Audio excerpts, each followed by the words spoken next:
जिला स्तरीय मत्स्य और प्राणी संपद मेला उद्घाटित। गजपति जिला स्तरीय मत्स्य और प्राणी संपद मेला स्थानीय गजपति स्टेडियम ठारे 2 दिन धरी अनुष्ठित होइतिबा जिला स्तरीय मत्स्य और प्राणी संपद मेला उद्घाटित हो जाइछि।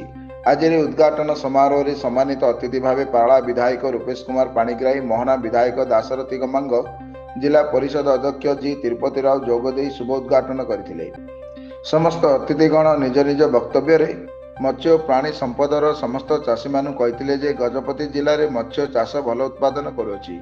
सेहीपरि राज्य सरकार द्वारा कार्यकारी होउथिबा विभिन्न योजना गुड़िकरे जनसाधारण किपरि अधिक लाभवान होई परिबे सेति निमंते मध्य ग्राम पंचायत ठारू आरंभ करी जिला स्तरीय पर्यंत विभिन्न व्यवस्था करा जाइछि। एही मेला रे जिलापाल मुनीन्द्र हानगांक अध्यक्षता अनुष्ठित कार्यक्रम रे डॉक्टर राजकिशोर स्वाई, डीन सेंचुरियन विश्वविद्यालय पालाखेमुंडी मंचासीन थिबा बेले डॉक्टर तुषारेन्दु नायक, जिला मुख्य प्राणी चिकित्सा अधिकारी गजपति स्वागत अभिभाषण प्रदान करथिले और नीरज चंद्र नायक, जिला मत्स्य अधिकारी गजपति समस्त को धन्यवाद अर्पण करथिले।